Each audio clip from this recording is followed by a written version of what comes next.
Hi hello friends, welcome back to Uma's life style vlog in Kannada. ನೀವು ನೋಡ್ತಾ ಇದ್ದೀರಾ, ಇವತ್ತು ಮಂಡೇ ಮಾರ್ನಿಂಗ್ ವ್ಲಾಗ್ ಇತ್ತು. ನನ್ನ ಡೈಲಿ ರೋಟೀನ್ ಹೇಗಿರುತ್ತೆ ಅಂತ ನಾನು ಈ ವಿಡಿಯೋದಲ್ಲಿ ತೋರ್ಸೋಕ್ಕೆ ಇಷ್ಟಪಡ್ತೀನಿ. ಇವತ್ತು ಮಂಡೇ ಆಗಿರೋದ್ರಿಂದ ಬೆಳಿಗ್ಗೆನೇ ಶುರು ಮಾಡೋಕ್ಕಾಗಲಿಲ್ಲ ಅರ್ಲಿ ಮಾರ್ನಿಂಗ್. ಇವಾಗ ಆಗಿದೆ ಟೈಮ್ ಆಲ್ಮೋಸ್ಟ್ 9 o'clock ಆಗಿದೆ. ಹಸ್ಬೆಂಡ್ ಮತ್ತು ನನ್ನ ಮಗ ಕೂಡ ಸ್ಕೂಲ್ಗೆ ಹೋದರು. ಅವರಿಬ್ಬರು ಒಂದೇ ಸ್ಕೂಲ್ಗೆ ಹೋಗೋದ್ರಿಂದ ನನ್ನ ಹಸ್ಬೆಂಡೇ ಅವ್ರನ್ನ ಸ್ಕೂಲಿಗೆ ಕರ್ಕೊಂಡು ಹೋಗ್ತಾರೆ. ಸಂಜೆ ಮಾತ್ರ ನಾನು ಮಧ್ಯಾಹ್ನ ಮಾತ್ರ ನಾನು ಅವ್ರನ್ನ ಸ್ಕೂಲಿಂದ ಕರ್ಕೊಂಡು ಬರ್ತೀನಿ. ಅಂದರೆ ಬಸ್ ಇಲ್ಲೇ ಬರುತ್ತೆ, ಸೊ ಅಲ್ಲೇ ಹೋಗಿ ಕೆಳಗಡೆ ಹೋಗಿ ಕರ್ಕೊಂಡು ಬಂದರೆ ನನ್ನ ಕೆಲಸ ಆಯಿತು. ಅವ್ನು ಬಂದಮೇಲೆ ನನ್ನ ಕೆಲಸ ಆಯಿತು ಅಂತ ನಾನು ಹೇಳಲ್ಲ, ಯಾಕಂದರೆ ಅವ್ನು ಬಂದಮೇಲೆ ಇನ್ನಷ್ಟು ಜಾಸ್ತಿ ಕೆಲಸಗಳಿರುತ್ತೆ ನನಗೆ ಮಾಡೋಕ್ಕೆ. ಹಾಗಾಗಿ ಇವತ್ತು ನಾನು ಡೈಲಿ ರೊಟೀನ್ನ ತೋರಿಸೋಣ ಅಂತ ಹೇಳಿ ಅಂದ್ಕೊಂಡೆ. ನೀವು ನೋಡ್ಬೋದು ನಮ್ಮನೆ ಹೇಗೆ ಕಾಣ್ತಿದೆ ಅಂದರೆ ತುಂಬ ಮೆಸ್ಸಿ ಅನಿಸ್ತಿದೆ. ನನಗೆ ತುಂಬ ಬೇಜಾರಾಗ್ತಿದೆ ಇದನ್ನು ತೋರ್ಸೋಕ್ಕೆ, ಯಾಕಂದರೆ ಫಸ್ಟ್ ಟೈಮ್ ನಾನು ಡೈಲಿ ರೋಟೀನ್ ತೋರಿಸ್ತಾ ಇದ್ದೀನಿ. ಬಟ್ ಆದ್ರೂ ಮನೆಗಂತೂ ತುಂಬ ಮೆಸ್ಸಿ ಆಗಿದೆ. ನೆನ್ನೆ ಸಂಡೇ ಆಗಿದ್ದರಿಂದ ನನಗೆ ಇನ್ನೊಂದು ಅಷ್ಟು ವಿಷಯಗಳನ್ನ ನಿಮ್ಮ ಹತ್ರ ಹಂಚ್ಕೊಳ್ಬೇಕು ಅಂತ ಇದ್ದೀನಿ. ಏನು ಅಂದರೆ, ನಾನು ಲಾಸ್ಟ್ ವ್ಲಾಗಲ್ಲಿ ಏನು ನಾನು ಮದುವೆ ವೀಡಿಯೋನ ಫುಲ್ ಅಪ್ಲೋಡ್ ಮಾಡ್ತೀನಿ ಅಂತ ಹೇಳಿದೆ. ಕೆಲವೊಂದು ಪರ್ಸ್ನಲ್ ರೀಸನ್ಸಿಂದ, ಕೆಲವೊಂದು ಕಾರಣಗಳಿಂದ ಅದನ್ನು ನಾನು ಅಪ್ಲೋಡ್ ಮಾಡ್ತಾ ಇಲ್ಲ. ನಾನು ಇದಕ್ಕೆ ನಿಮ್ಮೆಲ್ಲರ ಹತ್ರನೂ ಕ್ಷಮೆ ಕೇಳ್ತೀನಿ. I am really sorry. ಯಾಕಂದರೆ ನಾನು ಒಂದ್ಸಲ ಪ್ರಾಮಿಸ್ ಮಾಡಿದ್ಮೇಲೆ ಆ ಪ್ರಾಮಿಸ್ನ ಕೀಪಪ್ ಮಾಡಬೇಕು. ನಾನು ಅದನ್ನು ಮಾಡೋಕ್ಕಾಗಿಲ್ಲ, ನಾನು ಅದರಲ್ಲಿ ಸೋತಿದ್ದೀನಿ ಅಂತಲೇ ಹೇಳ್ಬೋದು. ಅನಿವಾರ್ಯ ಕಾರಣ ಎಲ್ಲ ನನಗೆ ಕೊಡೋಕ್ಕೆ ನನಗಿಷ್ಟ ಇಲ್ಲ. ಬಿಕಾಸ್ ಬೇರೆಯವ್ರ ಫೀಲಿಂಗ್ಸ್ಗೆ ಹರ್ಟ್ ಮಾಡೋಕ್ಕೆ ಫಸ್ಟ್ ಆಫ್ ಆಲ್ ನನಗಿಷ್ಟ ಇಲ್ಲ. ಹಾಗಾಗಿ ನಾನು ಆ ವೀಡಿಯೋಸ್ನ ಅಪ್ಲೋಡ್ ಮಾಡೋದಿಲ್ಲ. ಅದ್ರ ಬದಲು ಇನ್ಮೇಲಿಂದ ನನ್ನ ಡೈಲಿ ರೂಟೀನ್ ಹೇಗಿರುತ್ತೆ, ಆಮೇಲೆ ನಿಮಗೆ ರೆಸಿಪೀಸ್ನೆಲ್ಲನೂ ತೋರಿಸ್ಕೊಡ್ತೀನಿ. ಇವತ್ತು ನಾನು ತಲೆಗೆ ಸ್ವಲ್ಪ ಪ್ಯಾಕ್ ಹಾಕೋದಿದೆ. ಆ ಪ್ಯಾಕ್ನ ನಾನು ನೆಕ್ಸ್ಟ್ ಟೈಮ್ ನಿಮ್ಮ ಜೊತೆ ನಾನು ಶೇರ್ ಮಾಡ್ತೀನಿ ಏನು ಅಂತ. ಯಾಕಂದರೆ ಆ ಪ್ಯಾಕ್ನ ನಾನು ಮುಂಚೆನೇ ರೆಡಿ ಮಾಡ್ಕೊಳ್ಬೇಕು. ಅದನ್ನು ನಾನು ಈಗಾಗಲೇ ರೆಡಿ ಮಾಡ್ಕೊಂಡ್ಬಿಟ್ಟಿದ್ದೀನಿ. ನಾನು ನೆಕ್ಸ್ಟ್ ವೀಡಿಯೋದಲ್ಲಿ ನೆಕ್ಸ್ಟ್ ಟೈಮ್ ಪ್ಯಾಕ್ ಹಾಕೊಂಡಾಗ ನಾನು ಅದ್ರ ಪ್ಯಾಕ್ ಬಗ್ಗೆಯೂ ಕೂಡ ನಿಮಗೆ ಹೇಳ್ತೀನಿ. ಇವತ್ತು ಏನಿದೆ ಅದನ್ನು ನಾನು ಒಂದು ರೆಸಿಪಿ ಜೊತೆಗೆ ಈ ವಿಡಿಯೋನ ಎಂಡ್ ಮಾಡ್ತೀನಿ. ಸೊ ಎಂಡ್ವರೆಗೂ ಈ ವಿಡಿಯೋನ ನೋಡಿ. ಈಗ ಮನೆ ಹೇಗಿದೆ ಅಂತ ನಿಮ್ಗೊಂದು ಸಲ ತೋರಿಸ್ಬಿಡ್ತೀನಿ, ಶಾಕ್ ಆಗಬೇಡಿ ಪ್ಲೀಸ್. ಮನೆ ನೋಡ್ಬೋದು, ಬಟ್ಟೆ ಎಲ್ಲ ರಾಶಿ ಬಿದ್ದಿದೆ. ಇದೆಲ್ಲ ಕ್ಲೀನ್ ಮಾಡಬೇಕು. ನನ್ನ ಮಗ ಸ್ಲೇಟ್ ಯೂಸ್ ಮಾಡ್ತಾನೆ, ಅವನಿಗೆ ಸ್ವಲ್ಪ ಪೆನ್ಸಿಲ್ ಗ್ರಿಪ್ ಚೆನ್ನಾಗಿ ಬರಲಿ ಅಂತ ಹೇಳ್ಬಿಟ್ಟು ನಾನು ಸ್ಲೇಟಲ್ಲಿ ಅವನಿಗೆ ಇದು ಮಾಡಿಸ್ತೀನಿ. ಹಾಗಾಗಿ ಅಡುಗೆ ಮನೆ ಕೂಡ ತುಂಬ ಮೆಸ್ಸಿ ಆಗಿದೆ ಇವತ್ತು. ಇದೆಲ್ಲನೂ ಸ್ವಲ್ಪ ಕ್ಲೀನ್ ಮಾಡಬೇಕು. ಪಾತ್ರೆ ತೊಳೆಯೋದಿದೆ, ಸ್ವಲ್ಪ ಇದೆ ಪಾತ್ರೆ. ಯಾಕಂದರೆ ನಾನು ಆಲ್ಮೋಸ್ಟ್ ನೈಟೇ ಪಾತ್ರೆ ತೊಳೆಯೋದ್ರಿಂದ ಪಾತ್ರೆ ಕಮ್ಮಿ ಇದೆ, ಮಾಡಬೇಕು. ಆಮೇಲೆ ಇವತ್ತು ಬೆಡ್ ಸ್ಪ್ರೆಡ್ನ ಕೂಡ ನಾನು ಚೇಂಜ್ ಮಾಡೋಣ ಅಂತ ಅಂದ್ಕೊಂಡೆ. ಬೇಡ, ಒಂದೇ ಸಲ ವೆಡ್ನೆಸ್ಡೇ ಸಂಕಷ್ಟಹರ ಚತುರ್ಥಿ ಇರೋದ್ರಿಂದ ನಾನು ಆವತ್ತು ಚೇಂಜ್ ಮಾಡೋಣ ಅಂತ ನಾನು ವೀಕ್ಲಿ ಅಂದರೆ 2 times ಚೇಂಜ್ ಮಾಡ್ತಾ ಇರ್ತೀನಿ ಬೆಡ್ ಸ್ಪ್ರೆಡ್ನ. ಹಾಗಾಗಿ ಇವತ್ತು ಅದನ್ನು ಕೂಡ ಚೇಂಜ್ ಮಾಡೋಣ ಅಂತ ಅಂದ್ಕೊಂಡಿದ್ದೀನಿ. ಇದೆಲ್ಲ ಕೆಲಸಗಳನ್ನು ಕೂಡ ನಾನು ಇವತ್ತು ನಿಮಗೆ ತೋರಿಸೋಣ. ಆಲ್ಮೋಸ್ಟ್ ಎಲ್ಲ ಹೆಣ್ಮಕ್ಳದ್ದು ಏನು ಹೇಳ್ತೀವಿ ನಾವು, ಗಂಡ ಮಕ್ಕಳು ಎಲ್ಲ ಸ್ಕೂಲ್ಗೆ ಹೋದ್ಮೇಲೆ ಅಥವಾ ಆಫೀಸ್ಗೆ ಹೋದ್ಮೇಲೆ ನಮ್ಮ ಕೆಲಸ ಎಷ್ಟಿರುತ್ತೆ ಅಂತ ಎಲ್ಲರಿಗೂ ಗೊತ್ತಿರುತ್ತೆ ಅಲ್ವಾ. ಸೊ ಅದನ್ನು ನನಗೆ ಫಾಸ್ಟ್ ಫಾರ್ವರ್ಡ್ ಆಗಿ ತೋರಿಸ್ತೀನಿ ನೋಡಿ.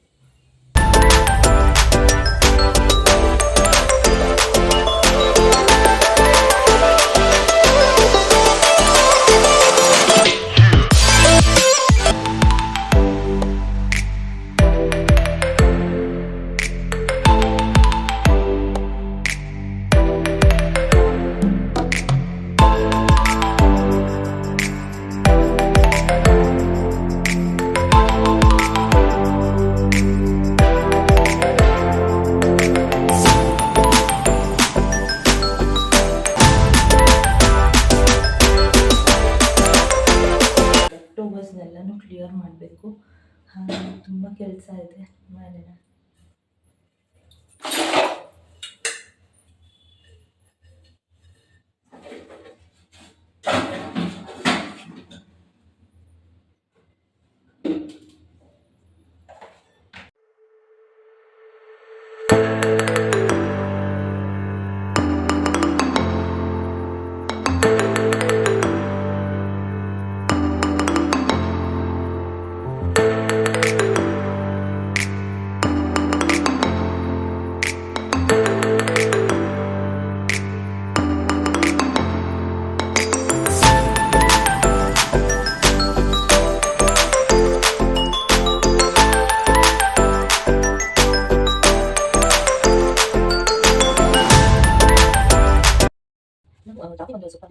ವಯಸ್ಸಾಗುವಂಥ ಆ ಥರ ಏನಿಲ್ಲ. ನಾನು ಬಾಕ್ಸ್ ಹಾಕಿ ಮುಂಚೆ ಈಗ ಟಿಶ್ಯೂ ಪೇಪರ್ನ ಯೂಸ್ ಮಾಡ್ತೀನಿ. ಸೊ ಫ್ರೆಂಡ್ಸ್, ನೀವು ಅಷ್ಟೇ ಸೊಪ್ಪು ಏನೇ ಆಗಲಿ ಬಿಡಿಸಿ ಇಡಬೇಕಾದ್ರೆ ಈ ಥರ ಟಿಶ್ಯೂನಲ್ಲಿ ಹಾಕಿಡೋದ್ರಿಂದ ನೀವು ಎಷ್ಟು ದಿನದವರೆಗೂ ಬೇಕಾದರೂ ಸ್ಟೋರ್ ಮಾಡ್ಕೋಬೋದು. ಮೋರ್ ದ್ಯಾನ್ 10 to 15 ಡೇಸ್ವರೆಗೂ ಸೊಪ್ಪು ಒಂಚೂರು ನೀರು ಬಿಡೋದಿಲ್ಲ.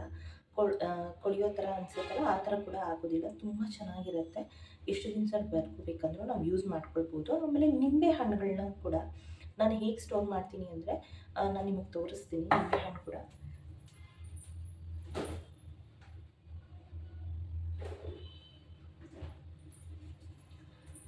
ಈ ನಿಂಬೆ ಹಣ್ಣುಗಳನ್ನ ನಾನು ತಂದು ಆಲ್ಮೋಸ್ಟ್ 10 ಡೇಸ್ ಮೇಲೆ ಆಯಿತು.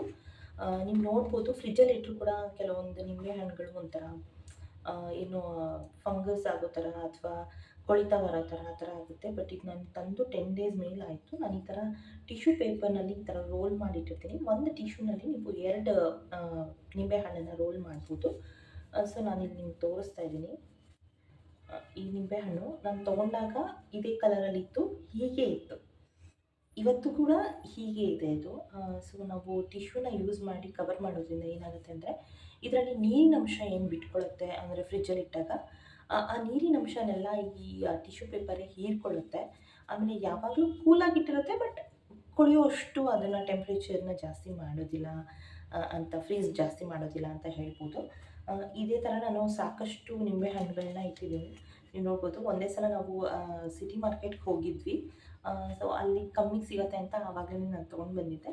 ನಾನು ಈ ಥರ ಸ್ಟೋರ್ ಮಾಡೋದ್ರಿಂದ ನಾನು ಒಂದು ಸಲ ತಂದರೆ ಮೋರ್ ದೆನ್ 1 ಮಂತ್ ಬರುತ್ತೆ ನನಗೆ. ಒಂದೇ ಸಲ ನಾನೊಂದು 30 ಆ ಥರ ತೊಗೊಂಡು ಬಂದುಬಿಡ್ತೀನಿ. ಅದನ್ನೆಲ್ಲ ಈ ಥರ ಒಂದು ಬಾಟಲ್ನಲ್ಲಿ ಸ್ಟೋರ್ ಮಾಡಿ ಈ ಥರ ಟಿಶ್ಯೂನಲ್ಲಿ ಹಾಕಿ ಬಾಟಲಲ್ಲಿ ಇಟ್ಟು ನಾನು ಫ್ರಿಜ್ಜಲ್ಲಿ ಇಟ್ಟಿರ್ತೀನಿ.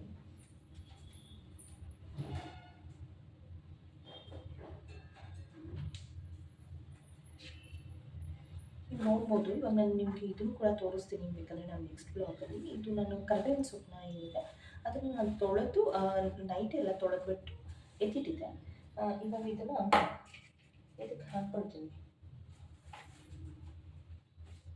ನಾನು ಮಿಸ್ಸಾಗಿ ಹಾಗೆ ಹಾಕ್ಬಿಟ್ಟಿದ್ದೆ.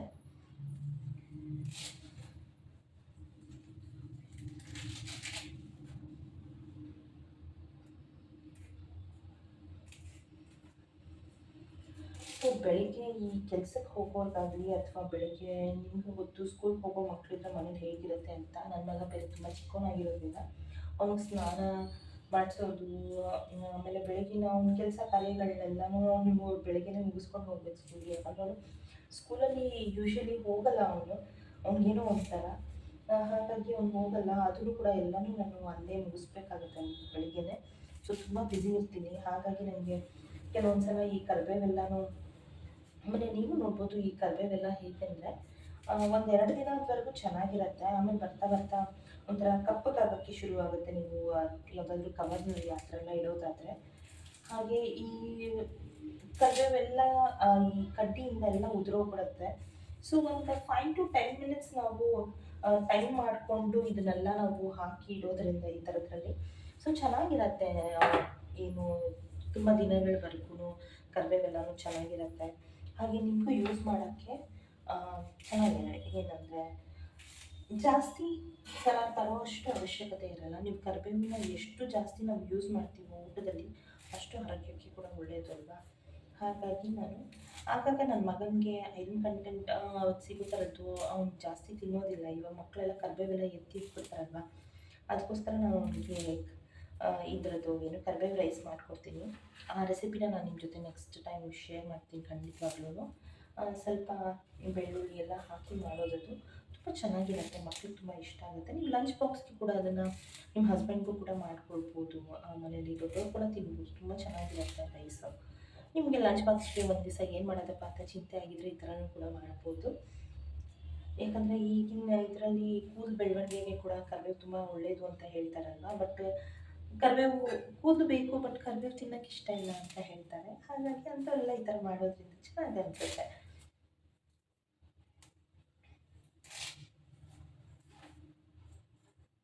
ಈಗ ಇದೇನಿದೆ ಈ ಬಾಕ್ಸಿಗೆ ನಾನು ಏನು ಹಾಕಿಟ್ಟಿದ್ದೀನಿ, ಇವಾಗ ನಾನೇನು ಕರಿಬೇವನ್ನ ಹಾಕಿಟ್ಟಿದ್ದೀನಿ. ಈ ಕರಿಬೇವನ್ನು ಈ ಥರ ನಾವು ಫುಲ್ ಕವರ್ ಮಾಡೋಣ. ನಿಮಗೆ ಒಂದೇ ಟಿಶ್ಯೂನಲ್ಲಿ ಕವರ್ ಮಾಡ್ಬೋದು ಅಂದರೆ ನೀವು ಒಂದೇ ಟಿಶ್ಯೂನಲ್ಲಿ ಕವರ್ ಮಾಡಿಡ್ಬೋದು. ಇಲ್ಲಪ್ಪ ನಾನು ಈ ಥರ ಕವರ್ ಮಾಡಿಬಿಟ್ಟು ಇದು ಟೈಟ್ ಸ್ವಲ್ಪ ಏರ್ ಟೈಟ್ ಲಿಡ್ಡಲ್ಲಿ ಹಾಕಿ ಈ ಥರ ಬಾಕ್ಸ್ನಲ್ಲಿ ಹಾಕಿ ಇಟ್ಬಿಡ್ತೀನಿ ನಾನು ಇವಾಗ. ನೀವು ಕೂಡ ಈ ಥರ ಸ್ಟೋರ್ ಮಾಡ್ಬೋದು. ತುಂಬ ದಿನದವರೆಗೂ ನಿಮಗೆ ಕರಿಬೇವು ಕೂಡ ಯೂಸ್ ಆಗುತ್ತೆ. ಬಿಕಾಸ್ ಡೈಲಿ ನಮಗೆ ಕರಿಬೇವಿಲ್ಲ ಅಂದರೆ ಯಾವ ಅಡುಗೆಗಳು ಆಗಲ್ಲ ಅಲ್ವಾ. ನಮ್ಮ ಇಂಡಿಯನ್ ಫುಡ್ಡಲ್ಲಿ ಕರಿಬೇವು ಮೇನ್ ಇಂಗ್ರೀಡಿಯೆಂಟ್ ಆಗಿರುತ್ತೆ. ಸೊ ಆ ಕಾರಣ ಕರಿಬೇವನ್ನ ಹೇಗೆ ಸ್ಟೋರ್ ಮಾಡೋದು ಅಂತ ನೀವು ನೋಡ್ಕೊಂಡಿದ್ರೆ ಇದು ಟಿಪ್ಸ್. ಆ್ಯಕ್ಚುಲಿ ಏನಿಲ್ಲ, ಜಸ್ಟ್ ಟಿಶ್ಯೂ ಪೇಪರ್ನ ನೀವು ಯಾವುದೇ ಒಂದು ಸೊಪ್ಪಾಗಲಿ ಅಥವಾ ತುಂಬ ಮಾಯಿಸ್ಟಾಗಿ ಬೇಗ ಕೊಳ್ತೋಗುತ್ತೆ ಅನ್ನೋ ಪದಾರ್ಥಗಳಿಗಾಗಲಿ ಟಿಶ್ಯೂ ಹಾಕಿಡೋದ್ರಿಂದ ಅದರಲ್ಲಿ ಮಾಯಿಶ್ಚರ್ ಏನಿರುತ್ತೆ ಅಂದರೆ ಈ ನೀರಿನ ಅಂಶ ಏನು ಬಿಟ್ಕೊಳ್ಳುತ್ತೆ ತರಕಾರಿ ಸೊಪ್ಪು ಆ ಅದೆಲ್ಲನೂ ಬೇಗ ಇದಾಗುತ್ತೆ ಅಂತ ಅಷ್ಟೇ ಹೊರತು ಹೀರ್ಕೊಳ್ಳುತ್ತೆ ಇದು ಟಿಶ್ಯೂ ಪೇಪರ್ ಅಂತ ಹೊರತು ಇನ್ನೇನೂ ಇಲ್ಲ. ಓಕೆ,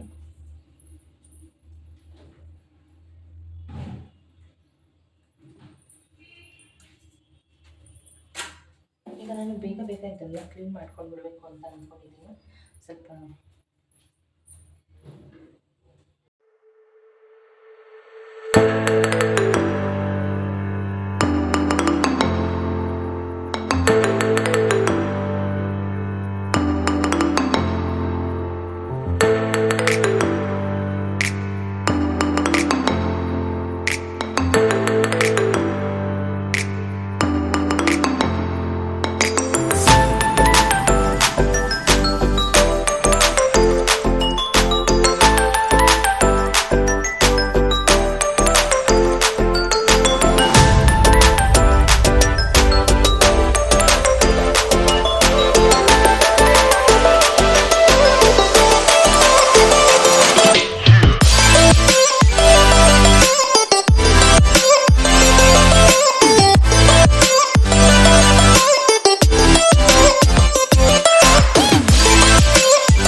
ಸ್ನಾನ ಮಾಡಿದ್ದು ಎಲ್ಲ ಆಯಿತು. ಈಗ ಮಗನ ಕರ್ಕೊಂಡು ಬರೋ ಟೈಮ್ ಆಯಿತು.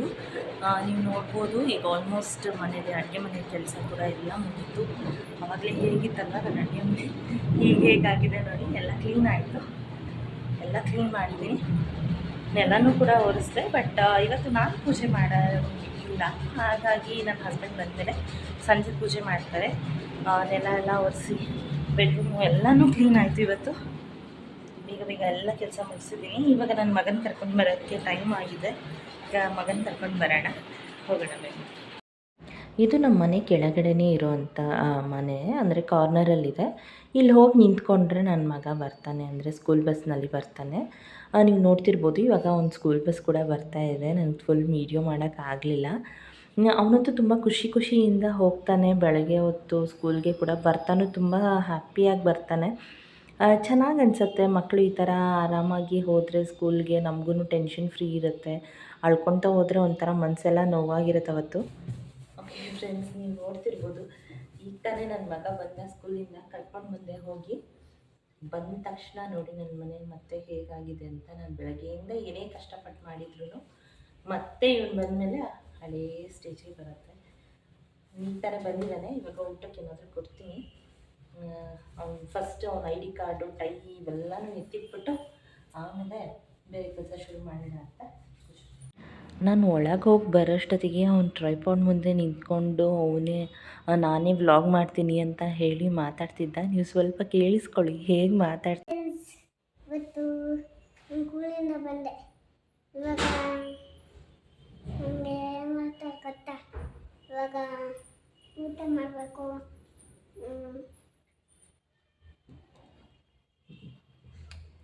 ಇಬ್ಬರು ಸಾಕತ್ತ. ನನ್ನ ಮಗ ಅವಾಗಿಂದ ನಾನು ಮಾತಾಡ್ತೀನಿ ಅಂತ ಅಂತಿದ್ದಾನೆ. ನೀವೆಲ್ಲ ಕೇಳಿಸ್ಕೊಳ್ಳಿ ಒಂದ್ಸಲ ಅವನು ಹೇಗೆ ಹೇಳ್ತಾನೆ ಅಂತ.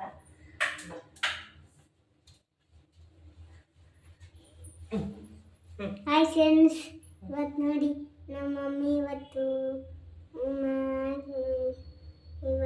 ಬಿಸಿ ಪಲಾವ್ ಕಲ್ತ್ಕೊತಾರೆ. ಇವತ್ತು ನಮ್ಮಮ್ಮ ಅಂತ ತುಂಬ ಖುಷಿ. ನಮ್ಮಮ್ಮ ಅಂತ ತುಂಬ ಖುಷಿ ಆಗೋಳೆ. ಇವತ್ತು ನಾನು ತುಂಬ ಖುಷಿ. ಯಾಕೆ ಖುಷಿ? ಹಾಗಾದ್ರೆ ನೀನೆಲ್ಲ ಭಾಳ ಇಷ್ಟ ಅಲ್ಲ. ಹೆಂಗಿತ್ತು ಸ್ಕೂಲು? ಚೆನ್ನಾಗಿತ್ತು. ಏನು ಹೇಳ್ಕೊಟ್ರು ಮ್ಯಾಮು? ABC ಹೇಳ್ಕೊಟ್ಟಿಲ್ಲ. ಮತ್ತೇನು ಹೇಳ್ಕೊಟ್ರು? ಬರೀ 1 2 3 ಹೇಳ್ಕೊಟ್ರ ಇವತ್ತು? ರೈಮ್ಸ್ ಹೇಳ್ಕೊಟ್ಟಿಲ್ವಾ ಇವತ್ತು? ಯಾಕೆ? ಯಾಕಂದ್ರೆ ಬರೀ 1 2 3 ಸಾಕು ಇವತ್ತು ಅಂದ್ರ? ಇವತ್ತಲ್ಲ, ಇವತ್ತೇ ಬನ್ನಿ. ನಾನು ನಮಸ್ಕೊ ಮಾಡ್ತಾಗಿದ್ದೆ. ಮಾಡ್ತಾಗಿ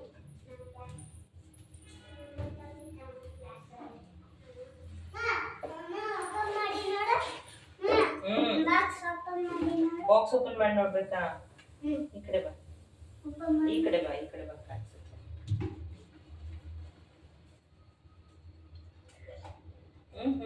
ವೆರಿ ಗುಡ್,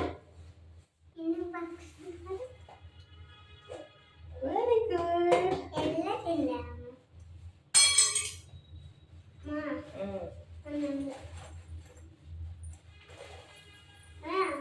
ಮೊಸರು ಬಜ್ಜಿ ತಳ್ಕೊಂಡಿಲ್ಲ.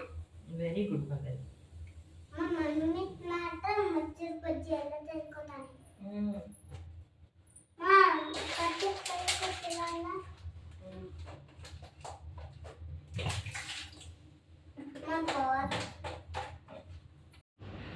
ನನ್ನ ಮಗನಿಗೆ ತುಂಬ ಹೊಟ್ಟೆ ಹಸ್ತಿತ್ತು ಅಂತ ಅಂದ. ಅವನಿಗೆ ಯಾಕೆ ಹೊಟ್ಟೆ ಹಸಿಯುತ್ತೆ ಅಂದರೆ ಅವನಿಗೆ ಮೊಸರಿದ್ರೆ ತುಂಬ ಇಷ್ಟ. ಪಲಾವ್ ಹೇಗಿದ್ರೂ ಪರವಾಗಿಲ್ಲ, ಮೊಸರಿದ್ರೆ ತಿಂದುಬಿಡ್ತಾನೆ. ಸೊ ನಾನು ಅವನಿಗಂತ ಸಪ್ರೇಟಾಗಿ ಏನೂ ಮಾಡಲ್ಲ. ಅಂದರೆ ನಮಗೆಲ್ಲ ಹೇಗೆ ಖಾರ ಹಾಕಿರ್ತೀನೋ ನಾವು ಸ್ವಲ್ಪ ಖಾರ ಕಮ್ಮಿನೇ ತಿನ್ನೋದು. ಹಾಗಾಗಿ ಸ್ವಲ್ಪ ಖಾರ ಕಮ್ಮಿ ಹಾಕಿ ಮಾಡಿರ್ತೀನಿ ನಾನು ಬೆಳಗ್ಗೆ ಅವನಿಗೋಸ್ಕರ ಅಂತ. ಅದನ್ನೇ ತಿಂತಾನೆ. ಸೊ ಮೊಸರಿತ್ತು ಅಂತ ಅಂದ್ಬಿಟ್ಟು ನಂಗೆ ಹೊಟ್ಟೆ ಹಸಿ ಅಂತ ಅಂದ. ಊಟ ಮಾಡಿಸೋಣ ಅಂತ ಹೇಳಿ ಅವನಿಗೆ ಪ್ಲೇಟ್ಗೆ ಹಾಕ್ಕೊಟ್ಟೆ. ಸದ್ಯ ಆಮೇಲೆ ಮತ್ತೆ ಇನ್ನೊಂದು ಸಲ ಕೇಳ್ತಾನೇನೋ ಅಂತ ಅಂದ್ಕೊಂಡೆ. ನೋಡಿದ್ರೆ ಅವ್ನು ಕೇಳಲಿಲ್ಲ. ಮೊಸರು ಒಂದು ಸಲ ಹಾಕಿದ್ರೆ ಅದರಲ್ಲೇ ಊಟ ಮಾಡ್ದ. ಯಾಕಂದರೆ ಕ್ಲೈಮೇಟ್ ಹೀಗಿದೆ ಅಲ್ವಾ, ನನಗೂ ಮೊಸರು ಕೊಡೋಕ್ಕೆ ಸ್ವಲ್ಪ ಭಯ ಆಗುತ್ತೆ, ಮತ್ತು ಕೋಲ್ಡ್ ಏನಾದರೂ ಆದರೆ ಅಂತ ಹೇಳಿ. ನೀವೆಲ್ಲರೂ ಹೇಗೆ ಮಕ್ಕಳಿಗೆ ಯಾವ ಥರ ತಿಂಡಿಗಳನ್ನ ಮಾಡಿ ರೆಸಿಪೀಸ್ನ ಮಾಡಿಕೊಡ್ತೀರಾ ಆ ಥರನೂ ನನ್ನ ಹತ್ರ ಶೇರ್ ಮಾಡ್ಕೊಳ್ಳಿ ಕಮೆಂಟ್ ಸೆಕ್ಷನಲ್ಲಿ ನೋಡೋಣ.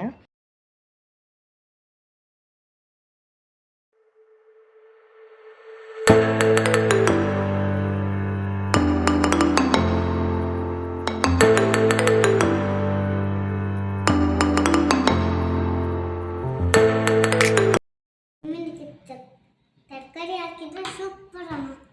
ಚೆನ್ನಾಗಿದೆಯಾ? ತರಕಾರಿ ಹಾಕಿ ಹೆಂಗಿದೆಪ್ಪ?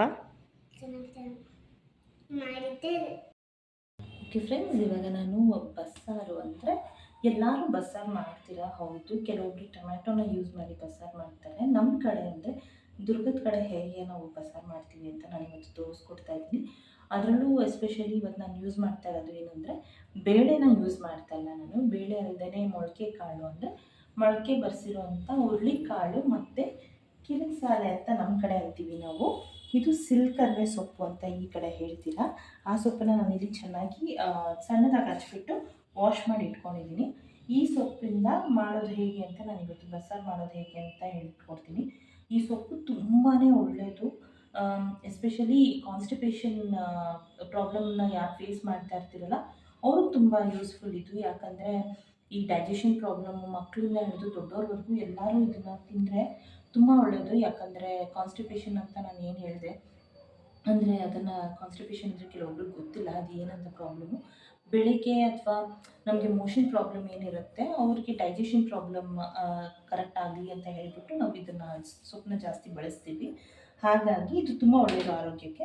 ನಾನಿವತ್ತು ಅದನ್ನು ಮಾಡ್ತಾಯಿದ್ದೀನಿ. ಬನ್ನಿ ಇವಾಗ ಫಸ್ಟಿಗೆ ಮೊಳಕೆ ಕಾಳು ತೊಗೊಂಡ್ಬಿಡೋಣ. ಇದು ಅಮ್ಮ ಊರಿಂದ ತಂದಿದ್ದರು. ಲಾಸ್ಟ್ ವೀಕ್ ಅಮ್ಮ ಬಂದಿದ್ರಲ್ವ, ಆವಾಗ ಸ್ವಲ್ಪ ಮೊಳಕೆ ಕಾಳಿತ್ತು ಅಂತ ಹೇಳಿ ತೊಗೊಂಡು ಬಂದಿದ್ರು. ಅದನ್ನು ನಾನು ಯೂಸ್ ಮಾಡ್ತಾಯಿದ್ದೆ. ಈಗ ನೀವು ಸೊಪ್ಪು ಮತ್ತು ಮೊಳಕೆ ಕಾಳು ಪ್ರಮಾಣ ನಾನು ತೋರಿಸ್ತೀನಿ. ಇಷ್ಟು ನಾನು ಈಗ ನಾವಿಬ್ಬರು ಇರೋದರಿಂದ ಅಂದರೆ ನನ್ನ ಮಗಂದು ಏನು ಬೇಕಾ ಇಟ್ಕೊಳ್ಳಲ್ಲ, ಇಷ್ಟು ಕಾಳನ್ನ ಹಾಕ್ಕೊಂಡಿದ್ದೀನಿ. 2 ಇಡಿಯಷ್ಟು ಕಾಳನ್ನ ಹಾಕ್ಕೊಂಡಿದ್ದೀನಿ, ಸಾಕನ್ಸುತ್ತೆ. ಈಗ ಇದನ್ನು ಚೆನ್ನಾಗಿ ವಾಶ್ ಮಾಡ್ಕೊತೀನಿ ನಾನು. ಆದಷ್ಟು ಚೆನ್ನಾಗಿ ಇದನ್ನು ತೊಳ್ಕೊಳ್ಳಿ. ಕೆಲವೊಂದು ಎಲ್ಲ ಒಂಥರ ಇದಾಗಿರುತ್ತೆ ಮೊಳಕೆ ಬಂದಮೇಲೆ. ಈ ಕಾಳಿಗೆ ನಾನು ಇವಾಗ ನಮಗೆ ಕಟ್ಟು ಎಷ್ಟು ಬೇಕು ಅಷ್ಟು ಪ್ರಮಾಣ ನೋಡ್ಕೊಳ್ಬೇಕು. ಯಾಕಂದರೆ ನಾನು ಫಸ್ಟು ಕಾಳನ್ನ ಬೇಯಿಸ್ಕೊಂಡು ಬರ್ತೀನಿ, ಅದಾದಮೇಲೆ ಸೊಪ್ಪನ್ನು ಹಾಕ್ತೀನಿ.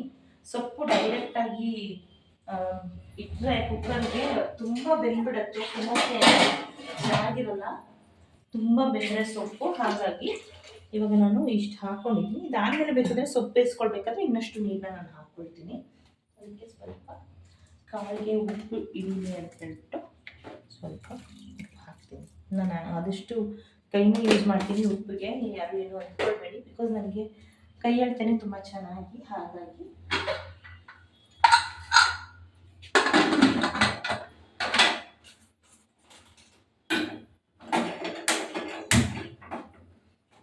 ನಾನಿವಾಗ ಇಲ್ಲಿ ಮೊಳಕೆ ಕಾಳನ್ನು ಬೇಯಕ್ಕೆ ಇಟ್ಟಿದ್ದೀನಿ. ಅಷ್ಟರಲ್ಲಿ ನಾನಿವಾಗ ನಿಮಗೆ ಏನೇನು ಇಂಗ್ರೀಡಿಯೆಂಟ್ಸ್ ಬೇಕು ಅದಕ್ಕೆ ಅಂತ ನಾನು ತೋರಿಸ್ತೀನಿ. ಫಸ್ಟು ನಾನಿಲ್ಲಿ ಮೀಡಿಯಮ್ ಸೈಜ್ದು 2 ಈರುಳ್ಳಿ ತೊಗೊಂಡಿದ್ದೀನಿ. ಸ್ವಲ್ಪ ಕೊತ್ತಂಬರಿ ಸೊಪ್ಪು, ಅದಾದಮೇಲೆ ಕಾಯಿ, ಬೆಳ್ಳುಳ್ಳಿ, ಹಸಿಮೆಣಸಿನ್ಕಾಯಿ, ಜೀರಿಗೆ. ನಿಮಗೆ ಮೆಣಸಿನ್ಕಾಯಿ ಹೇಗಿರುತ್ತೆ ಖಾರ ಅದ್ರ ಮೇಲೆ ಡಿಪೆಂಡ್, ನೀವು ಎಷ್ಟು ತೊಗೊಳ್ತೀರಾ ಅಂತ. ಜೀರಿಗೆ ಸ್ವಲ್ಪ ಜಾಸ್ತಿನೇ ತೊಗೊಳ್ಬೇಕು. ಕರಿಬೇವು ಒಗ್ಗರಣೆಗೆ ಮತ್ತು ಸಾಂಬಾರಿಗೆ ಹುರ್ಕೊಳ್ತೀನಿ ಕೂಡ. ಆಮೇಲೆ ಹುರಿದಿರುವಂಥ ಕಡಲೆ ಬೀಜ ಮತ್ತು ಒಣಮೆಣ್ಸಿನ್ಕಾಯಿ ಇಲ್ಲಿದೆ ಇಟ್ಕೊಂಡಿದ್ದೀನಿ ನಾನು. ಮೊದಲೇ ಹುರಿದಿಟ್ಕೊಂಡ್ಬಿಟ್ಟಿದ್ದೆ ನಾನು ಮಧ್ಯಾಹ್ನವೇ. ಹಾಗಾಗಿ ಮಧ್ಯಾಹ್ನ ಮಾಡೋಣ ಅಂತ ಹೇಳಿಬಿಟ್ಟು ಕಡಲೆ ಬೀಜ ಮತ್ತು ಒಣಮೆಣ್ಸಿನ್ಕಾಯಿ ಹುರಿದಿಟ್ಕೊಂಡಿದ್ದೀನಿ ನಾನು. ಓಕೆ, ಇವಾಗ ನಾನು ಫಸ್ಟ್ ಸ್ಟವ್ ಹಚ್ಕೊಂಡು ಈಗ ನಾನು ಸ್ವಲ್ಪ ಈರುಳ್ಳಿನ ಹುರ್ಕೊಳ್ತೀನಿ. ಅಂದರೆ 1 ಅಥವಾ 3/4 ಭಾಗದಷ್ಟು ಈರುಳ್ಳಿನ ತೊಗೊಳ್ತೀನಿ ಹುರ್ಕೊಳ್ಳೋಕ್ಕೆ. ಅಷ್ಟು ಸಾಕು, ಅದು ಪಲ್ಯ ತೊಗೊಳ್ಳೋದು.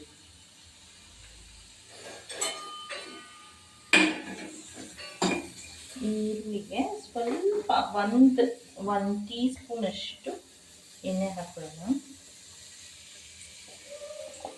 ಇದನ್ನು ಸ್ವಲ್ಪ ಸಾಫ್ಟ್ ಆಗೋವರೆಗೂ ಹುರ್ಕೊಳ್ಬೇಕು.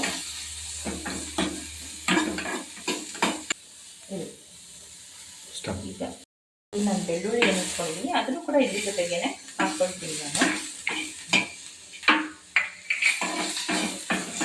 ಬೆಳ್ಳುಳ್ಳಿನೂ ನಾನು ಇಲ್ಲಿ ಇದಕ್ಕೆ ಕರಿಬೇವನ್ನು ಕೂಡ ಆ್ಯಡ್ ಮಾಡ್ಕೊಂಡಿದ್ದೀನಿ, ಅದು ಮಿಸ್ ಆಗಿದೆ. ಆಫ್ ಮಾಡ್ತೀನಿ.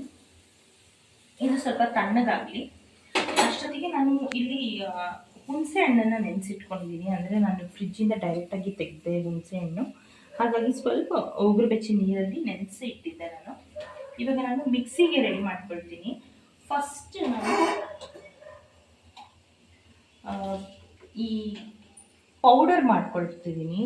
ಈ ಪೌಡರ್ ಏನು ಅಂತ, ಈ ಪೌಡರ್ ಏನಪ್ಪ ಅಂತಂದರೆ ಈ ಸೊಪ್ಪು ಒಗ್ಗರಣೆ ಏನು ಹಾಕ್ತೀವಿ ಅದ್ರ ಮೇಲ್ಗಡೆ ಹಾಕೋದು ಇದು ಪೌಡರ್ನ. ಸೊ ಹಾಗಾಗಿ ನಾನು ಅದಕ್ಕೆ ಏನೇನು ಬೇಕು ಅಂತ ಮಾಡ್ಕೊಳ್ತಾ ಇದ್ದೀನಿ. ಒಣಮೆಣ್ಸಿನ್ಕಾಯಿ ಹಾಕ್ಕೊಂಡಿದ್ದೀನಿ ಹುರ್ಕೊಂಡಿರೋದು, ಹಾಗೆ ಸ್ವಲ್ಪ ಕಡಲೆ ಬೀಜ ಹಾಕ್ತೀನಿ. ಸ್ವಲ್ಪ ಇನ್ನು ಮಿಕ್ಕಿದ್ದು ಸಾಂಬಾರ್ಗಿರಲಿ. ಇದರ ಜೊತೆಗೆ ನಾನು ಒಂದು ಸ್ವಲ್ಪ ಹುರ್ಗಡ್ಲೆನೂ ಕೂಡ ಹಾಕ್ತೀನಿ, ಇಟ್ಕೊಳ್ಳೋದು ಮರ್ತ್ಬಿಟ್ಟಿದ್ದೆ. ಸೊ ಹಾಗಾಗಿ ಇದು ಒಂದು 2 ಟೀ ಸ್ಪೂನ್ ಅಷ್ಟು ಮಾತ್ರ ಹುರ್ಗಡ್ಲೆ ಹಾಕ್ಕೊಳ್ಳಿ, ಸ್ವಲ್ಪ ಹಾಕ್ಕೊಳ್ಳಿ. ಇದು ಆಪ್ಷನಲ್ ಹುರ್ಗಡ್ಲೆ ಕೂಡ. ನಾನು ಸ್ವಲ್ಪ ಕಡಲೆ ಬೀಜನ ಇದಾಗಿ ತೊಗೊಳ್ಳೋದ್ರಿಂದ ನಾನು ಇದನ್ನು ಕೂಡ ಸ್ವಲ್ಪ ಹಾಕ್ಕೊಂಡಿದ್ದೀನಿ ಅಷ್ಟೇ. ಅದಕ್ಕೆ ಒಂದು ಸ್ವಲ್ಪ ಉಪ್ಪನ್ನು ಕೂಡ ಹಾಕ್ಕೊಳ್ಳೋಣ ಈ ಪೌಡರ್ಗೆ. ಇದನ್ನ ಇವಾಗ ಫೈನ್ ಗ್ರೈಂಡ್ ಮಾಡ್ಕೊಳ್ಬೇಕು.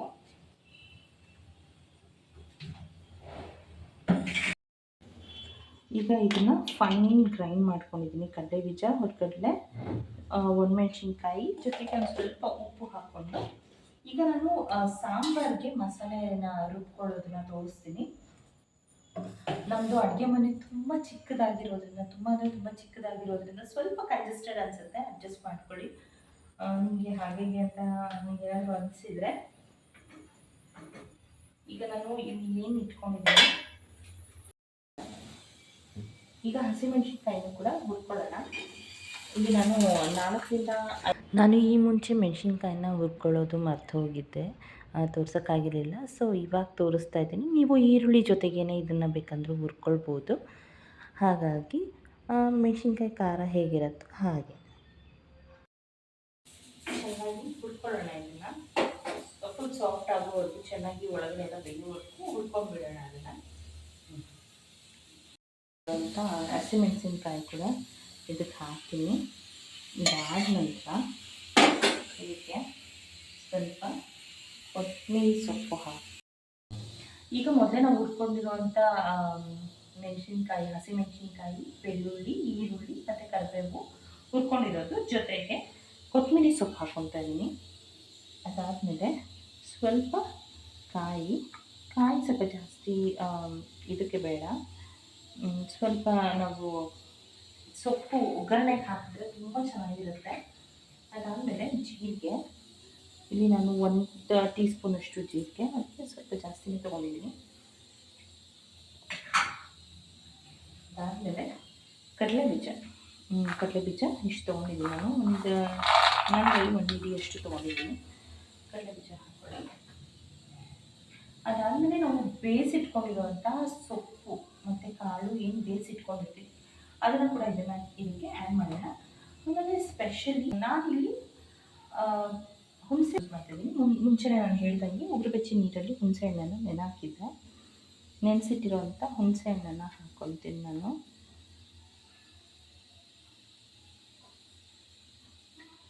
ರಸನ ಕೂಡ ಹಾಕ್ಕೊಂಡ್ಬಿಡ್ತೀನಿ.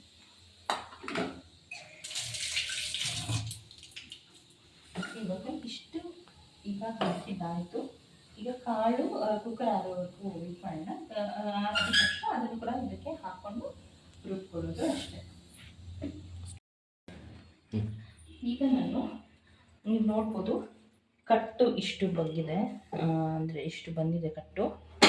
ಅದ್ರ ಜೊತೆಗೆ ಇವಾಗ ನಾನು ಮೊಳಕೆ ಕಾಳು ಹಾಫ್ ಬಾಯ್ಲ್ಡ್ ಥರ ಆಗಿದೆ.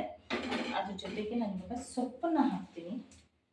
ಸೊಪ್ಪನ್ನು ಹಾಕಿ ಡೈರೆಕ್ಟಾಗಿ ಬೇಯಿಸ್ಕೊಳ್ಳೋಣ. ಅಂದರೆ ಕುಕ್ಕರಾಗೆ ವಿಷಲೆಲ್ಲ ಬಿಡಬೇಡಿ, ಯಾಕಂದರೆ ಸೊಪ್ಪು ತುಂಬಾ ಬೆಂದೋಗ್ಬಿಡುತ್ತೆ, ತಿನ್ನೋಕ್ಕೆ ಬರಲ್ಲ. ಆಮೇಲೆ ಬೇಳೆ ಹಾಕಿದಾಗಲೂ ಅಷ್ಟೇ, ಬೇಳೆ ಸ್ವಲ್ಪ ಹಾಫ್ ಬಾಯ್ಲ್ ಆಗಿದ ತಕ್ಷಣ ನೀವು ಕುಕ್ಕರ್ ವಿಷಲ್ ತೆಗೆದುಬಿಡಬೇಕು. ಆಮೇಲೆ ಸೊಪ್ಪನ್ನು ಹಾಕಿ ಡೈರೆಕ್ಟ್ ಬೇಯಿಸೋದ್ರಿಂದ ಕಾಳು ಕೂಡ ಚೆನ್ನಾಗಿ ನಿಮಗೆ ಬೇಳೆ ಕಾಳುಗಳು ಏನಿರುತ್ತೆ ನೀವು ಇದನ್ನ ಯಾವ ಕಾಳು ಬೇಕಾದರೂ ಯೂಸ್ ಮಾಡ್ಕೊಳ್ಬೋದು. ಬಟ್ ಕಾಳು ತುಂಬ ಬೆಂದ್ಬಿಟ್ರೆ ಅಥವಾ ಸೊಪ್ಪು ತುಂಬ ಬೆಂದ್ಬಿಟ್ರೆ ಚೆನ್ನಾಗಿರೋದಿಲ್ಲ. ಅಷ್ಟೇ. ಇವಾಗ ನಾನು ಇದನ್ನು ಡೈರೆಕ್ಟಾಗಿ ಬೇಯಿಸ್ಕೊಳ್ತೀನಿ. ಈಗ ನಾನು ಸೊಪ್ಪನ್ನು ಬೇಯಿಸಿರೋ ಸೊಪ್ಪನ್ನು ಬಸ್ಯಕ್ಕೆ ಅಂದರೆ ಎಲ್ಲ ಕಟ್ಟೆಲ್ಲನೂ ಬಗ್ಸಿದ್ದೀನಿ. ನೋಡಿ ನೀವು ನೋಡ್ಬೋದು ಕಟ್ಟು ಇಷ್ಟ ಆಗಿದೆ. ಇವಾಗ ಇಬ್ಬರಿಗೆ ಒನ್ ಟೈಮ್ ಅಥವಾ ನಾಳೆ ಮಧ್ಯಾಹ್ನಕ್ಕೆ ನನಗೆ ಆಗೋಷ್ಟಾದರೆ ಸಾಕು. ಹಾಗಾಗಿ ಇದು ಇದರಲ್ಲಿರೋ ನೀರಿನ ಅಂಶ ಎಲ್ಲ ಹೋಗೋಕ್ಕೆ ಸ್ವಲ್ಪ ಆರಲಿ ಅಂತ ಬಿಡೋಣ. ಇದನ್ನು ಸ್ವಲ್ಪ ಆರಲಿ. ಇವಾಗ ನಾವು ಇಲ್ಲಿ ಏನು ಮಿಕ್ಸಿಗೆ ಜಾರ್ಗೆ ರೆಡಿ ಮಾಡಿ ಇಟ್ಕೊಂಡಿದ್ದೆ ನಾನು, ಅದಕ್ಕೆ ಈ ಸೊಪ್ಪು ಜಾಸ್ತಿ ಸ್ವಲ್ಪ ಸೊಪ್ಪು ಕಾಳು ಎರಡು ಮಿಕ್ಸ್ ತೊಗೊಂಡು ಇಷ್ಟು ಹಾಕ್ಕೊಳ್ತೀನಿ. ಸಾಕು, ಇಷ್ಟು ಹಾಕ್ಕೊಂಡಿದ್ದೀನಿ. ಈಗ ಇದಕ್ಕೆ ಒಂದು ಸ್ವಲ್ಪ ನೀರನ್ನು ಹಾಕೋಣ.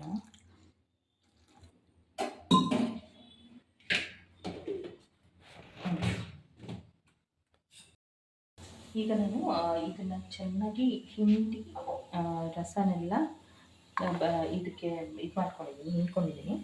ಇವಾಗ ನೀವು ಇಲ್ಲಿ ನೋಡ್ಬೋದು ನಾನು ಇದನ್ನು ಗ್ರೈಂಡ್ ಮಾಡ್ಕೊಂಡಿದ್ದು ಅಂದರೆ ಆವಾಗಲೇ ನಾವು ಹುರ್ಕೊಂಡಿದ್ದು ಮತ್ತು ಕೊತ್ತಂಬರಿ ಸೊಪ್ಪು, ಕಾಯಿ, ಕಡಲೆಬೀಜ ಎಲ್ಲ ಏನು ಹಾಕ್ಕೊಂಡಿದ್ವಿ ಅದೆಲ್ಲ ನಾನು ಈಗ ಅದನ್ನು ಈ ಕಟ್ಟು ಏನಿತ್ತು ಸೊಪ್ಪು ಎಲ್ಲ ಬೇಯಿಸಿರೋದು ಆ ಕಟ್ಟಿಗೆ ಇದನ್ನು ಮಿಕ್ಸ್ ಮಾಡ್ಕೊಂಬಿಡೋಣ ಫುಲ್ಲು. ನಿಮ್ಗೆ ಗೊತ್ತಾ, ಇದಕ್ಕೆ ನೀರು ಆ್ಯಡ್ ಮಾಡಿದ್ರೆ ಅಷ್ಟು ಟೇಸ್ಟ್ ಇರಲ್ಲ. ಇದು ಸೊಪ್ಪಿಂದು ರಸನೇ ಏನು ನಾವು ತೊಗೊಂಡಿರ್ತೀವಿ ಆ ರಸದಲ್ಲೇ ಇದನ್ನೆಲ್ಲ ಇದು ಮಾಡೋಕ್ಕೆ ಚೆನ್ನಾಗಿರುತ್ತೆ.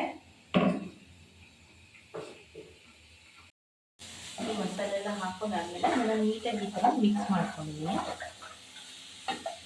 ಈಗ ಸಾಂಬಾರು ಫುಲ್ ರೆಡಿ ಇದೆ. ಇದಕ್ಕೊಂದು ಒಗ್ಗರಣೆ ಕೊಟ್ಟರೆ ಸಾಕು, ಕುದಿಸೋ ಅವಶ್ಯಕತೆನೇ ಇಲ್ಲ ಇದು ಸಾಂಬಾರನ್ನ.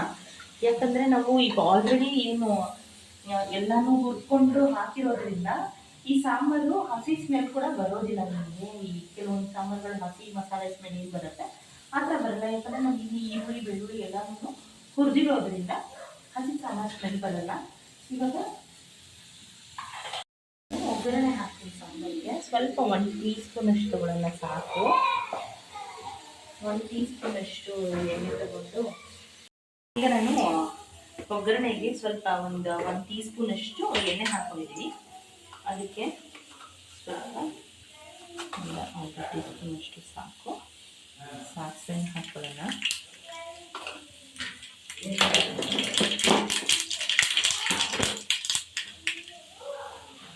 ಅದ್ರ ಜೊತೆ ನಾನು ಇಲ್ಲಿ ವಾಯ್ಸ್ ಓವರ್ ಕೊಡ್ತಾಯಿದ್ದೀನಿ, ಯಾಕಂದರೆ ನನ್ನ ಮಗಂದು ನನ್ನ ಹಸ್ಬೆಂಡ್ದು ತುಂಬ ಸೌಂಡ್ ಇತ್ತು. ಅವನಿಗೆ ಓದ್ಕೊಡ್ತಾಯಿದ್ರು, ಹಾಗಾಗಿ ಅವನು ಬೇರೆ ಕಿರ್ಚಾಡ್ತಾ ಇದ್ದ. ನಿಮಗೆ ಸರಿಯಾಗಿ ಕೇಳಿಸಲ್ಲ ಅಂತ ಹೇಳಿಬಿಟ್ಟು ನಾನು ಇಲ್ಲಿ ಹೇಳ್ತಾ ಇದ್ದೀನಿ. ಈಗ ನಾನು ಕರಿಬೇವು, ಈರುಳ್ಳಿ ಮತ್ತು ಸಾಸಿವೆ ಹಾಕಿ ಸಾಂಬಾರಿಗೆ ಒಗ್ಗರಣೆ ಕೊಡ್ತಾಯಿದ್ದೀನಿ. ಇದಕ್ಕೆ ಇನ್ನೇನು ಇಂಗು ಆ ಥರ ಏನೂ ಹಾಕುವಂಥ ಅವಶ್ಯಕತೆ ಏನಿಲ್ಲ. ಇದಿಷ್ಟೇ. ಈ ಒಗ್ಗರಣೆನ ಏನಿದೆ ಇದು ಸಾಂಬಾರಿಗೆ ಹಾಕಿ ಬೇಕಾದರೆ ನೀವು ಹಾಗೆ ಡೈರೆಕ್ಟಾಗಿ ಯೂಸ್ ಮಾಡ್ಬೋದು, ಅಂದರೆ ಕುದಿಸೋ ಅವಶ್ಯಕತೆ ಇಲ್ಲ.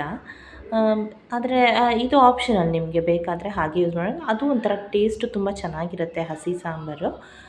ನಾವು ಒಂದೊಂದು ಸಲ ಕುದಿಸ್ತೀನಿ, ಒಂದೊಂದು ಸಲ ಹಾಗೆ ಇಡ್ತೀನಿ. ನಿಮಗೆ ನೆಕ್ಸ್ಟ್ ಡೇಗೂ ಯೂಸ್ ಮಾಡ್ಕೊಳ್ಳೋದಾದರೆ ನೀವು ಬೇಕಂದರೆ ಒಂದು ಸಲ ಕುದಿಸ್ಕೊಳ್ಬೋದು. ಈಗ ನಾನು ನೆಕ್ಸ್ಟು ಪಲ್ಯಕ್ಕೆ ಒಗ್ಗರಣೆ ಹಾಕ್ಕೊಳ್ಳೋಣ ಅಂತ ರೆಡಿ ಮಾಡ್ಕೊಳ್ತಾ ಇದ್ದೆ. ನೋಡಿ ಎಷ್ಟು ಚೆನ್ನಾಗಿ ಕಾಣಿಸ್ತಾ ಇದೆ ಅಲ್ಲ ಸಾಂಬಾರು. ಎಣ್ಣೆನ ಸ್ವಲ್ಪ ಜಾಸ್ತಿನೇ ಹಾಕ್ಕೊಳ್ತೀನಿ, ಯಾಕಂದರೆ ಸೊಪ್ಪಿಗೆ ಸ್ವಲ್ಪ ಎಣ್ಣೆ ಜಾಸ್ತಿ ಇರುತ್ತೆ. ಕಾಯಿ ಹಾಕ್ತೀವಲ್ಲ, ಕಾಯಿ ಎಣ್ಣೆನೆಲ್ಲ ಹೀರ್ಕೊಳ್ಳುತ್ತೆ. ಆಮೇಲೆ ಕಾಯಲ್ಲೂ ಸ್ವಲ್ಪ ಆ ಕಾಯಿ ರಸ ಬಿಟ್ಕೊಂಡ್ರೆ ಚೆನ್ನಾಗಿರುತ್ತೆ ಅಂತ ಹೇಳಿ ಇದಕ್ಕೆ ನಾನು ಇಲ್ಲಿ ಸಾಸಿವೆ ಆಗಲಿ ಜೀರಿಗೆ ಆಗಲಿ ಯಾವುದೇ ರೀತಿ ಇದನ್ನ ಒಗ್ಗರಣೆ ಐಟಮ್ಗಳನ್ನ ಯೂಸ್ ಮಾಡ್ತಾ ಇಲ್ಲ ನಾನು.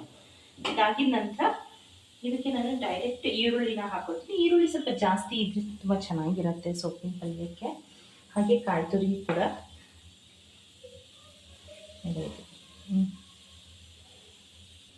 ಈಗ ಎಣ್ಣೆ ಕಾದಿದೆ, ಅದಕ್ಕೆ ನಾನು ಈರುಳ್ಳಿನ ಹಾಕೊಳ್ತೀನಿ. ಆಲ್ಮೋಸ್ಟ್ ಒಂದು ಸ್ವಲ್ಪ ಮೀಡಿಯಮ್ಗಿಂತ ಒಂದು ದೊಡ್ಡ ಸೈಜ್ ಈರುಳ್ಳಿನ ಹಾಕ್ತೀನಿ ಅಂತ ಹೇಳ್ಬೋದು. ಈರುಳ್ಳಿ ಜಾಸ್ತಿ ಇದೆ ಚೆನ್ನಾಗಿ, ಅದಕ್ಕಾಗಿ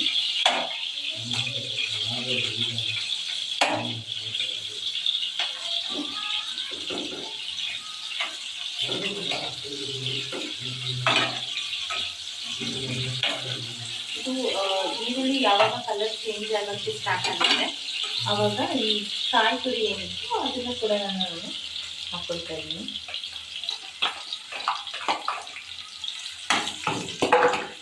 ಎಣ್ಣೆ ಎಲ್ಲನೂ ಕಾಯಿ ತುರಿನೇ ಎಲ್ಲ ಹೀರ್ಕೊಂಡ್ಬಿಡುತ್ತೆ. ಸ್ವಲ್ಪ ಹೊತ್ತು ಚೆನ್ನಾಗಿ ಇದನ್ನು ಫ್ರೈ ಮಾಡೋಣ. ಈ ಕಾಯಲ್ಲಿ ಸ್ವಲ್ಪ ರಸ ಥರ ಬಿಡುತ್ತಲ್ವಾ ಅವಾಗವರೆಗೂ. ಇವಾಗ ಇದು ಕಾಯಿ ನೀವು ನೋಡ್ಬೋದು ಈ ಥರ ಜ್ಯೂಸಿ ಥರ ಹಿಂಗೆ ಬಿಟ್ಕೊಳ್ತಾ ಇರುತ್ತಲ್ವ. ಈಗ ನಾನು ಅದಕ್ಕೆ ಇಲ್ಲಿ ಹಿಂಡ್ಕೊಂಡಿರೋವಂಥ ಸೊಪ್ಪನ್ನು ಹಾಕ್ಕೊಳ್ತೀನಿ.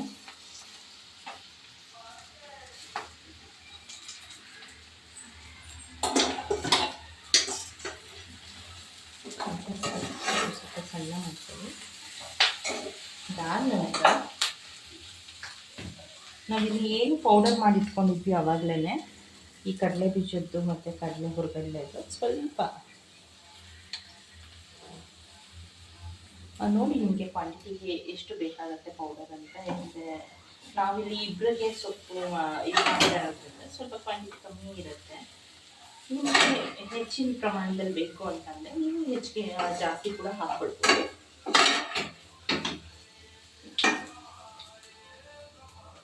ಇದನ್ನು ಹಾಕಿದ್ಮೇಲೆ ಜಸ್ಟ್ ಒಂದು ಫ್ರೈ ಕೊಟ್ಟರು ಸಾಕು. ತುಂಬಾ ಹುರಿಯೋಕ್ಕೆ ಹೋಗಬೇಡಿ ಅದನ್ನು, ಜಸ್ಟ್ ಒಂದು ಫ್ರೈ. ಯಾಕಂದರೆ ಎಲ್ಲ ಹುರಿದಿರೋ ಇಂಗ್ರೀಡಿಯೆಂಟ್ಸ್ ಹಾಕಿರೋದ್ರಿಂದ ಏನು ಇದು ಜಾಸ್ತಿ ಮಾಡಬೇಕು ಅವಶ್ಯಕತೆ ಇಲ್ಲ. ರೆಡಿಯಾಗಿದೆ. ಒಗ್ಗರಣೆ ಎಲ್ಲ ಹಾಕಿದ್ದೀನಿ ನೋಡ್ಬೋದು. ಈರುಳ್ಳಿ ಜಾಸ್ತಿ ಹಾಕಿದಷ್ಟು ಟೇಸ್ಟ್ ತುಂಬ ಚೆನ್ನಾಗಿ ಬರುತ್ತೆ. ಇಲ್ಲಿ ನೀವು ನೋಡ್ತಿರೋ ಹಾಗೆ ನೋಡೋಕೆ ಎಷ್ಟು ಚೆನ್ನಾಗಿ ಕಾಣ್ತಿದೆಯೋ ಟೇಸ್ಟ್ ಕೂಡ ಅಷ್ಟೇ ಚೆನ್ನಾಗಿ ಬಂದಿತ್ತು. ಓಕೆ ಫ್ರೆಂಡ್ಸ್, ಇದಾಗಿತ್ತು ಇವತ್ತಿನ ನನ್ನ ಡೈಲಿ ರೊಟೀನ್ ವಿಡಿಯೋ. ಹಾಗೆ ನೀವು ನೋಡ್ಬೋದು ಈಗಲೂ ಕೂಡ ನಾನು ಅಡುಗೆ ಮನೆ ಊಟ ಎಲ್ಲ ಮಾಡಿದ್ದಾಯಿತು. ನೋಡಿದ್ರಿ ಬಸ್ಸಾರು ಮುದ್ದೆ ಊಟ ತುಂಬ ಚೆನ್ನಾಗಿತ್ತು, ತುಂಬ ಟೇಸ್ಟಿ ಆಗಿತ್ತು. ನೀವು ಕೂಡ ಒಂದ್ಸಲ ಮನೇಲಿ ಟ್ರೈ ಮಾಡಿ, ತುಂಬ ಅಂದರೆ ತುಂಬ ಚೆನ್ನಾಗಿ ಬರುತ್ತೆ. ಆಮೇಲೆ ನಿಮಗೂ ಕೂಡ ಇಷ್ಟ ಆಗುತ್ತೆ. ಇನ್ನೊಂದ್ಸಲ ಮಾಡ್ಕೊಂಡು ಊಟ ಮಾಡ್ತೀರಾ ಅಂತ ಹೇಳ್ಬೋದು. ಈಗ ಸ್ಟವ್ ಎಲ್ಲ ವಾಶ್ ಮಾಡಿದ್ದಾಯಿತು. ಟೈಲ್ಸ್ ಎಲ್ಲನೂ ಒಂದು ರೌಂಡ್ ಒರೆಸ್ಕೊಂಡಿದ್ದೀನಿ. ನೈಟ್ ಹೊತ್ತು ನಾನು ಈ ಥರ ಕ್ಲೀನ್ ಮಾಡ್ತೀನಿ ಮನೇನ. ಅಂದರೆ ಅಡುಗೆ ಮನೆ ಬೆಳಗ್ಗೆ ಎದ್ದ ತಕ್ಷಣ ಒಂದು ಪಾಸಿಟಿವ್ ವೈಬ್ ಇರುತ್ತೆ ನನಗೆ. ಆಮೇಲೆ ಒಂದು ಜೋಶ್ ಬರುತ್ತೆ ಅಡುಗೆ ಮಾಡೋಕ್ಕೆ ಕೂಡ. ತುಂಬ ಮೆಸ್ಸಿ ಅನಿಸ್ತಾ ಇದ್ದರೆ ಬೆಳಗ್ಗೆ ಹೊತ್ತು ಮೂಡೇ ಇರೋಲ್ಲ ಅಡುಗೆ ಮಾಡೋಕ್ಕೆ. ಅದಕ್ಕೋಸ್ಕರ ನಾನು ನೈಟೇ ಕ್ಲೀನ್ ಮಾಡ್ತೀನಿ. ನೋಡ್ಬೋದು ಎಲ್ಲನೂ ಕ್ಲೀನಾಗಿದೆ. ಇವಾಗ ಹಾಲು ಎಲ್ಲನೂ ಕ್ಲೀನ್ ಮಾಡಿದೆ. ಆಮೇಲೆ ಹಸ್ಬೆಂಡು ನನ್ನ ಮಗನಿಗೆ ಹೋಮ್ವರ್ಕ್ ಮಾಡಿಸ್ತಾ ಇದ್ದಾರೆ. ಅವನು ಆವಾಗಲೇ ಅರ್ಧಂಬರ್ಧ ಹೋಮ್ವರ್ಕ್ ಮಾಡಿದ್ದ, ಫುಲ್ ಹೋಮ್ವರ್ಕ್ ಮಾಡಿರಲಿಲ್ಲ. ಹಾಗಾಗಿ ಅವನ್ನ ಕೂರಿಸ್ಕೊಂಡು ಓದ್ಕೊಡ್ತಾ ಇದ್ದಾರೆ. ಈಗಾಗಿದೆ ಟೈಮ್ 10:15. ನಾವು 10:30 10:45 ಅಷ್ಟೊತ್ತಿಗೆ ಮಲ್ಕೊಳ್ತೀವಿ. ಇವಾಗ ನಾನು ಒಳಗೆ ಹೋಗಿ ಅವನು ಎಷ್ಟೆಷ್ಟು ಬರೆದಿದ್ದಾನೆ ಅಂತ ಕೂಡ ನಾನು ಕೂಡ ನೋಡಬೇಕು. ಹಾಗಾಗಿ ಈ ವಿಡಿಯೋನ ಇಲ್ಲಿಗೆ ಎಂಡ್ ಮಾಡ್ತಿದ್ದೀನಿ. Thank you for watching my videos. ಹಾಗೆ ಫ್ರೆಂಡ್ಸ್, ಇನ್ನೂ ಯಾರ್ಯಾರು ನನ್ನ ಚಾನಲ್ಗೆ ಸಬ್ಸ್ಕ್ರೈಬ್ ಮಾಡ್ಕೊಂಡಿಲ್ವೋ ದಯವಿಟ್ಟು ಸಬ್ಸ್ಕ್ರೈಬ್ ಮಾಡ್ಕೊಳ್ಳಿ, ಸಪೋರ್ಟ್ ಮಾಡಿ. ನನ್ನ ಎಲ್ಲ ವೀಡಿಯೋಸ್ನ ಫುಲ್ ನೋಡಿ, ಹಾಗೆ ಲೈಕ್ ಮಾಡಿ, ಕಮೆಂಟ್ಸ್ ಮಾಡಿ. ಇನ್ನು ಯಾವ ಥರ ಕಂಟೆಂಟ್ ಬೇಕು ನಿಮಗೆ ಅನ್ನೋದನ್ನ ಕೂಡ ತಿಳಿಸಿ ಅಂತ ಹೇಳ್ತೀನಿ. Thank you for watching my videos.